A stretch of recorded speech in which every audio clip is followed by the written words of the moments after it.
નમસ્કાર મિત્રો, આજે ચેપ્ટર નંબર 10 ના આમ તો થિયરીનો છેલ્લો ભાગ બે પ્રક્રિયાઓ ખાસ ધાતુઓ સાથેની ખૂબ જ મહત્વની છે.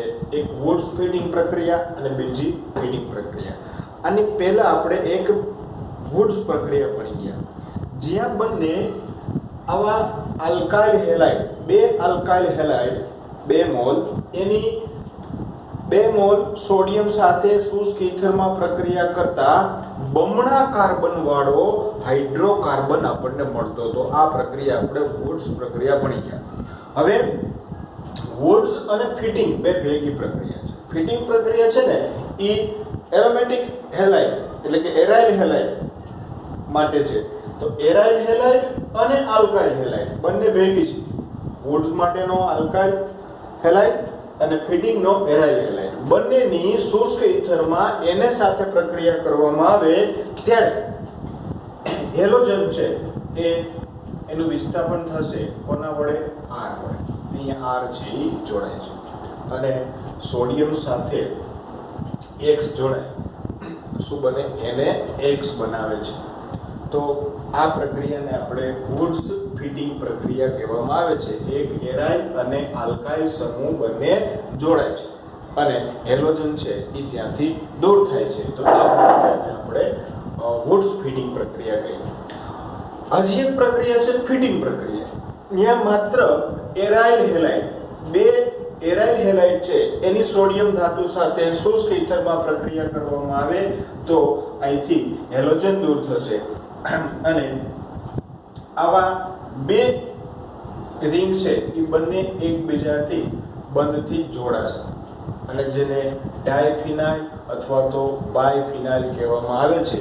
સોડિયમ છે એ હેલોજન સાથે જોડાય અને સોડિયમ હેલાઇડ એને X તરીકે છૂટું પડે છે. તો બે પ્રક્રિયાઓ, આમ તો 3 પ્રક્રિયાઓ છે: વુડ્સ ફીડિંગ અને ફીડિંગ. વુડ્સની અંદર માત્ર આલ્કાઇલ હેલાઇડમાંથી હાઇડ્રોકાર્બન મળતું હતું.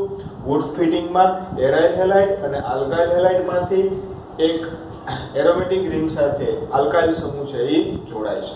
અને ત્રીજી ફીડિંગ પ્રક્રિયા, જેમાં એરાઇલ હેલાઇડ, બંને એરાઇલ હેલાઇડો છે એ એકબીજા સાથે બંધથી જોડાય છે અને ડાયફિનાઇલ અથવા તો બાયફિનાઇલ બનાવે છે. પરિવર્તનની અંદર અથવા તો પ્રક્રિયા પૂર્ણ કરવામાં આ ખૂબ જ મહત્વની પ્રક્રિયાઓ છે. IMP રિએક્શન્સ છે. આ ફીડિંગ પ્રક્રિયા પણ ખૂબ મહત્વની છે. ઓકે, તો આ આપણે પ્રક્રિયાઓ વિશેની વાત બધી પૂરી કરી. હવે લખાણ સંબંધી પ્રશ્નો, આ ચેપ્ટરના લખાણ સંબંધી પ્રશ્નો, જો ઓર્ગેનિકનું ચેપ્ટર એમાં સ્વાધ્યાય અને લખાણ સંબંધી પ્રશ્નો, કોયડાઓ જે ખૂબ જ મહત્વના છે, જે નાના નાના પ્રશ્નો પણ MCQમાં, GNETની એક્ઝામમાં છે એ ટેક્સ્ટ બુકમાંથી જ મૂકવામાં આવતા હોય છે મોટે ભાગે. પણ આપણે એ બધું ઝીણવટપૂર્વક જો કર્યું હોય તો એના જવાબો સરળતાથી આપી શકીએ. લખાણ સંબંધી પ્રશ્નો, પહેલો લખાણ સંબંધી પ્રશ્નો આપણે જોઈ ગયા હતા. આ બીજો 10.2 કે આલ્કોહોલ સંયોજનોની KI સાથેની પ્રક્રિયા દરમિયાન શા માટે સલ્ફ્યુરિક એસિડ વાપરવામાં આવતો નથી? જો KI સાથેની પ્રક્રિયા તમે H3PO4 સાથે કરો તો એમાંથી આ OH સમૂહનું વિસ્થાપન થઈ હેલોજન મળે અને RI એટલે કે આલ્કાઇલ હેલાઇડ મળે છે અને K+ અને OH- છે એ દૂર થાય છે. પણ જો આની જગ્યાએ સલ્ફ્યુરિક એસિડ વાપરવામાં આવે તો આ KI નું રૂપાંતર HI માં થઈ જાય છે. શેમાં થઈ જાય? HI. હવે H2SO4 છે ને એ પ્રબળ ઓક્સિડેશન કરતા છે એટલે પાછું HI નું ફરીથી I2 માં એ શું કરી દે છે? ઓક્સિડેશન કરે છે.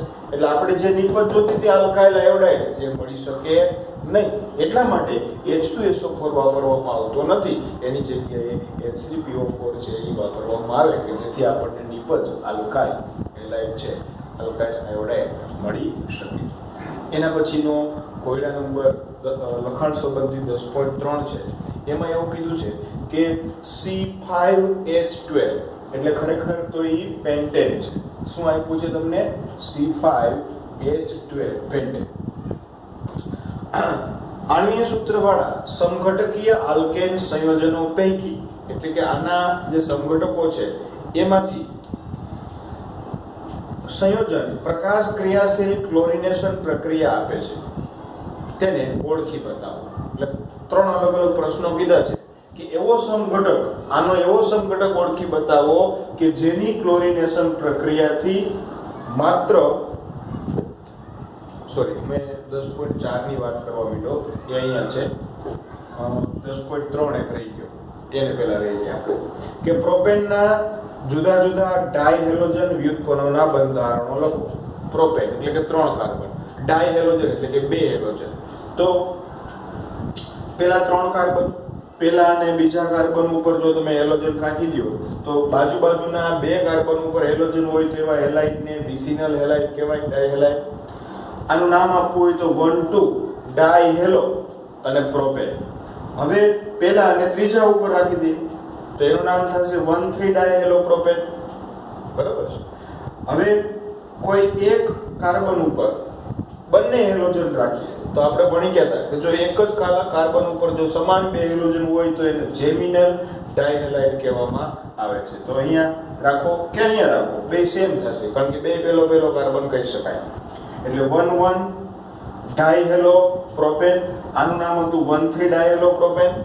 હવે તમે વચ્ચેના કાર્બન ઉપર 2 હેલોજન રાખો, અહીંયા વચ્ચેના કાર્બન ઉપર 2 હેલોજન રાખો તો 2,2 ડાયહેલો પ્રોપેન. આને પણ જેમિનલ ડાયહેલાઇડ કહી શકાય. તો આ પ્રોપેનના ડાયહેલો સંયોજનોના જે બંધારણો છે વ્યુત્પન્નો જોઈએ.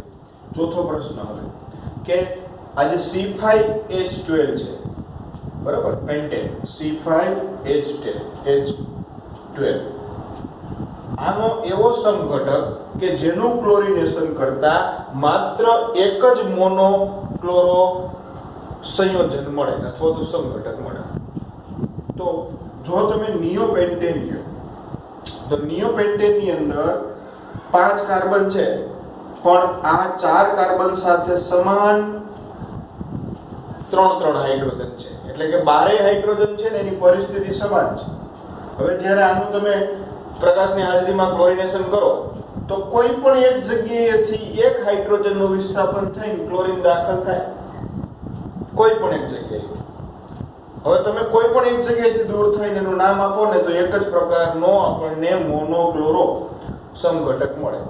એટલે જ્યારે એક જ પ્રકારનો મોનોક્લોરો સમઘટક મેળવવો હોય તો કોનો ઉપયોગ કરવો પડશે? આપણે નિયોપેન્ટેન. આવી ચોકડી થતી હોય તો નિયોપેન્ટેન હોય ત્યારે એના ક્લોરિનેશનથી એક જ પ્રકારનો મોનોક્લોરો સમઘટક મળે. બરાબર છે? ઓકે. હવે બીજો પ્રશ્ન એવો કીધો કે આપણે એની 3 સમઘટકીય મોનોક્લોરાઇડ સંયોજનો મેળવવા છે.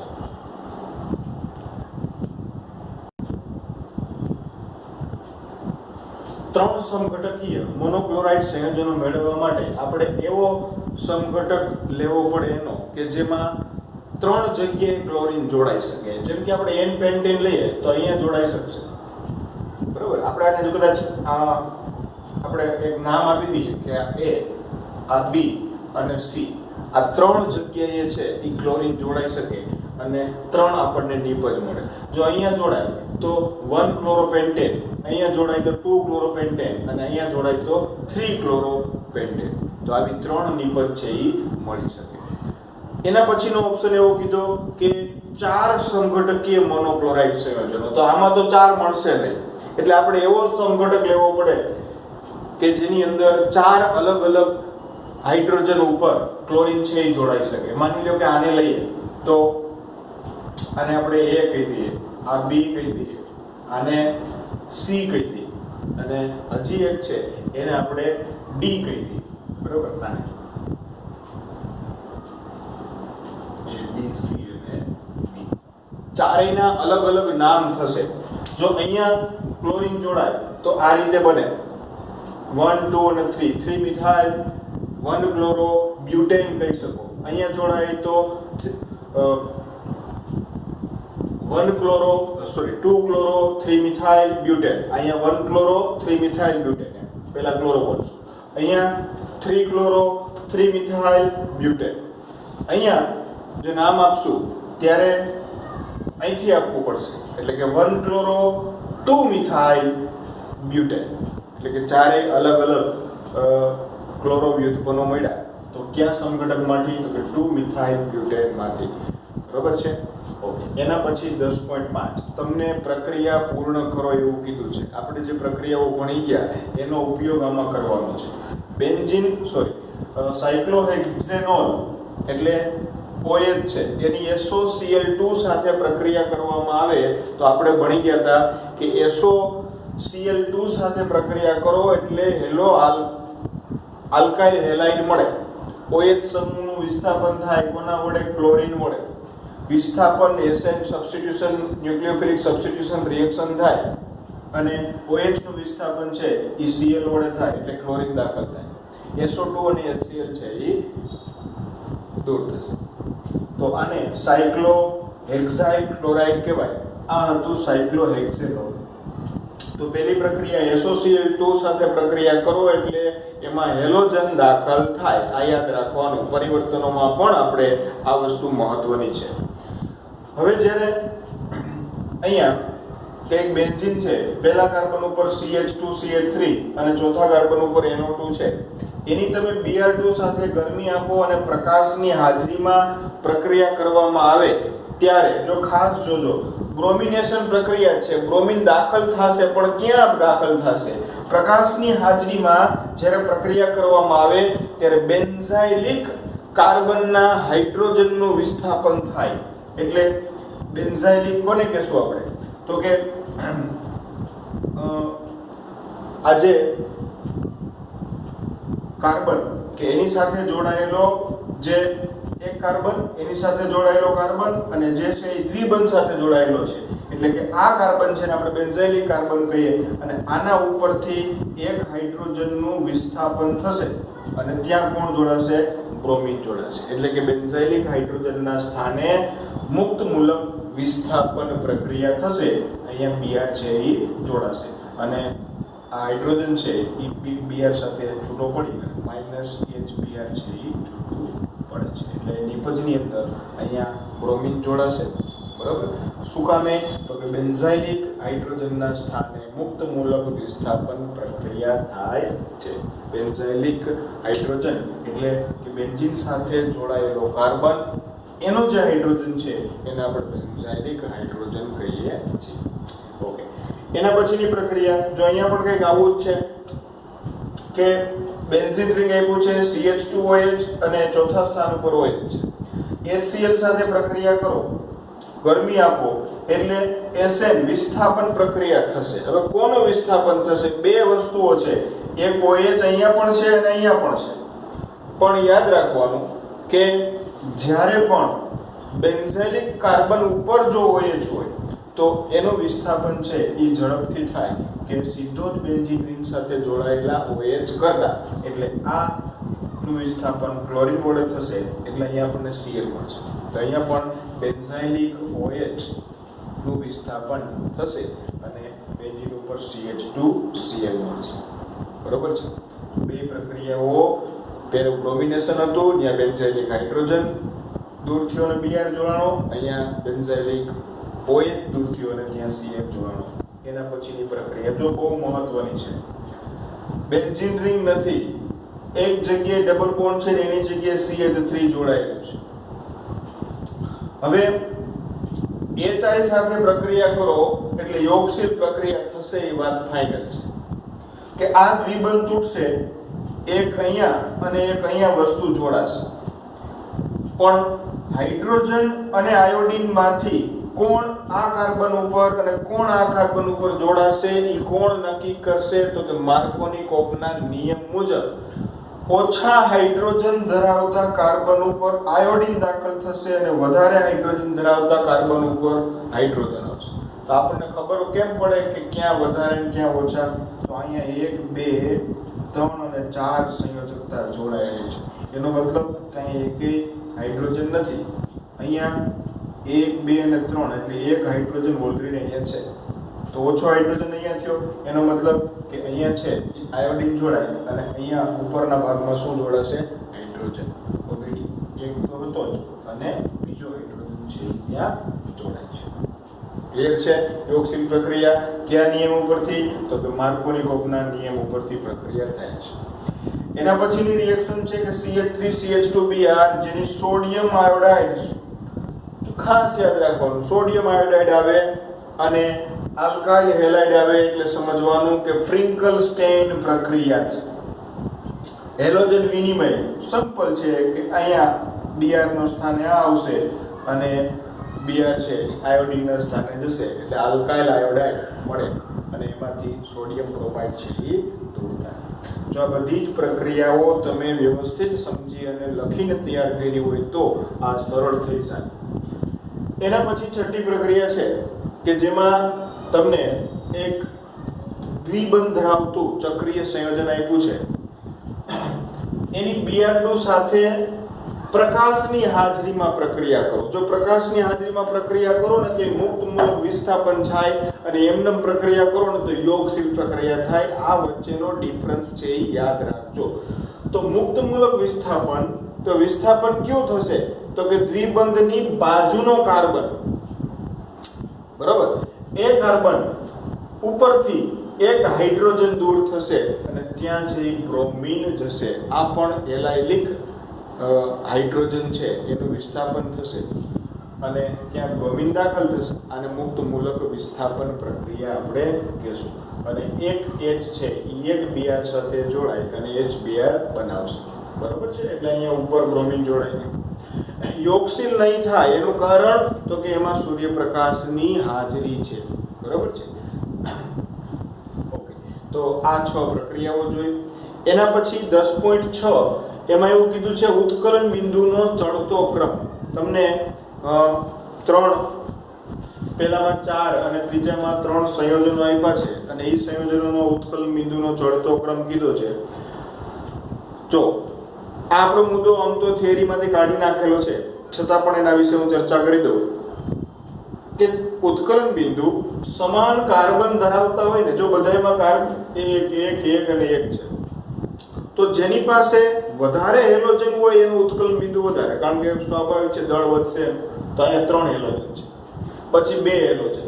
હવે આની પાસે 1 1 હેલોજન છે પણ ક્લોરીન કરતા Br નું દળ વધારે હોય એટલે CH3Cl કરતા CH3Br નું ઉત્કલન બિંદુ વધશે.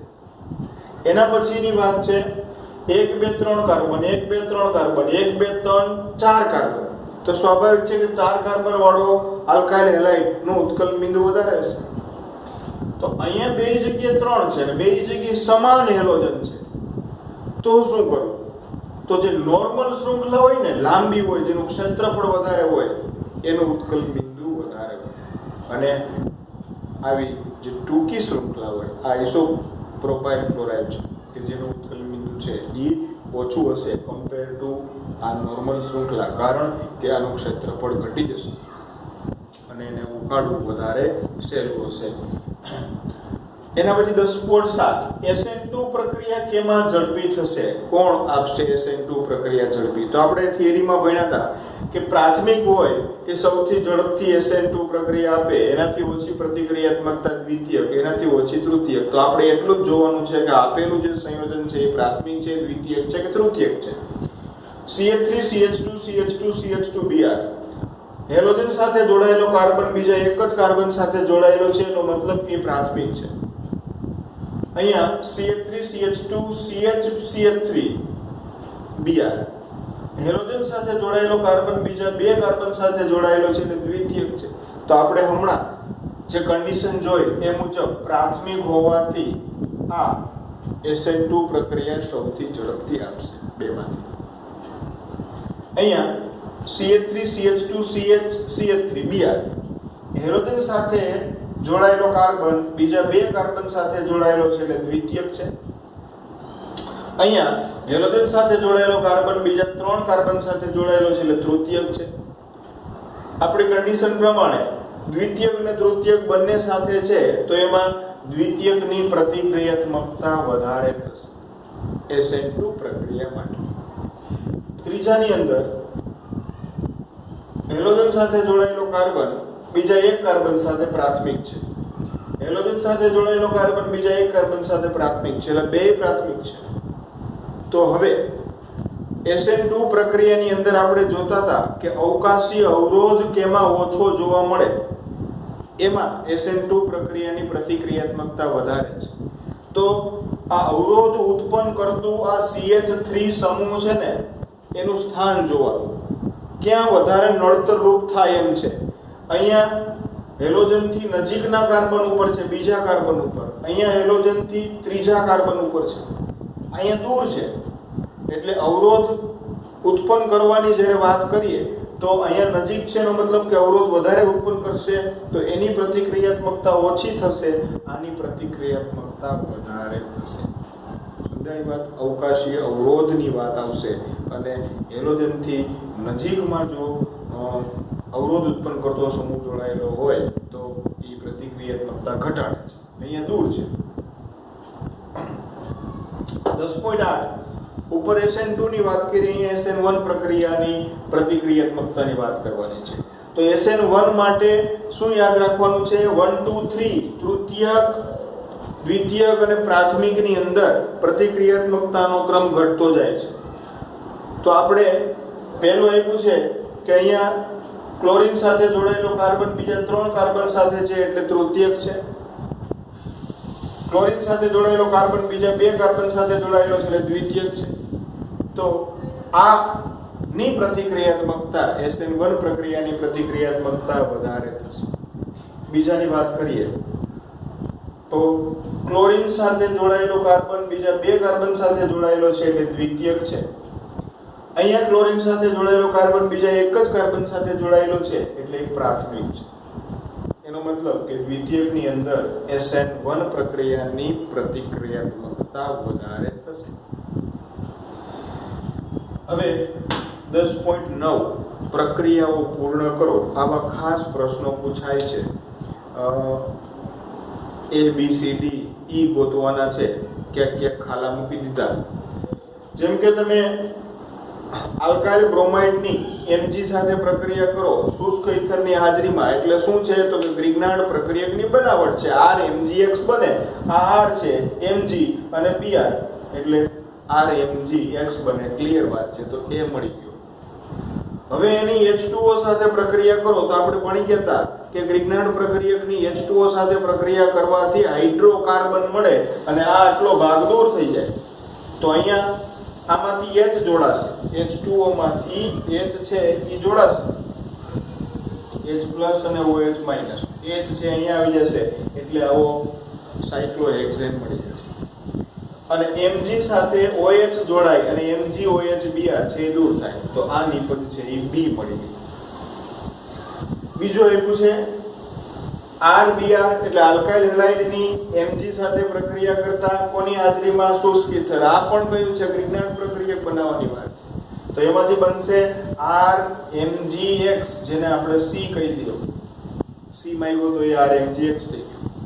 એની D2O ભારે પાણી સાથે પ્રક્રિયા કરો એ તો આપી દીધું છે કે CH3 CHBr અને CH3 ક્લિયર છે. કદાચ R માંગ્યો હોય તો તમે કહી શકો. ત્રીજી પ્રક્રિયા ખરેખર આ છે ને આમ થાય છે, અહીંથી આવી રીતે હાલે છે કે CH3 CX ની NaBr સાથે પ્રક્રિયા કરવામાં આવે ને તો આવું સંયોજન મળે છે. ખરેખર આ કઈ પ્રક્રિયા છે તો કે વુડ્સ પ્રક્રિયા છે. વુડ્સ પ્રક્રિયાની અંદર જેટલા કાર્બન છે એના કરતા બમણા કાર્બન ધરાવતો આલ્કેન મળે છે. તો અહીંયા 4 અને 4 8 કાર્બન ધરાવતો આલ્કેન મળ્યો, એનો મતલબ કે 4 કાર્બન ધરાવતો R' હોવો જોઈએ. અહીંયા R' લખ્યું તો એની જગ્યાએ મેં શું હશે ને લખી નાખ્યું. તો કે અહીંથી તમે એને બ્રેક કરો એટલે આ કાર્બન એની સાથે 3 કાર્બન જોડાયેલા છે એટલે CH3 થ્રાઇસ C અને આની સાથે હેલોજન જોડાયેલો છે. બરાબર? જો આ જ વાત છે, આટલો ભાગ લખ્યો અહીંયા શું જોડાઈ ગયો? હેલોજન. હવે આ આલ્કાઇલ હેલાઇડની તમે Mg સાથે પ્રક્રિયા કરો તો આલ્કાઇલ મેગ્નેશિયમ હેલાઇડ એટલે કે CH3 C MgX બને. ગ્રિગ્નાર્ડ પ્રક્રિયક બન્યું.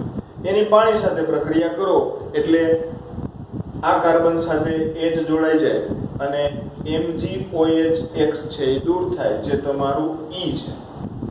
આ ડી છે અને આ છે ઈ. તો આ રીતે ABCDE આપણે મેળવી લીધા. આખો ટોપિક ગ્રિગ્નાર્ડ પ્રક્રિયક ઉપરથી છે. કઈ રીતે ગ્રિગ્નાર્ડ પ્રક્રિયક બને, ગ્રિગ્નાર્ડ પ્રક્રિયક પાણી સાથે પ્રક્રિયા કરે તો કેવી નિપજ બને, એના વિશેની ચર્ચા 10.9 ની અંદર કરવામાં આવી છે. તો આ બધા જ લખાણ સંબંધી પ્રશ્નો મેં તમને કીધા વ્યવસ્થિત લખી અને તૈયાર કરજો, સમજીને પરીક્ષાની અંદર મહત્વના છે.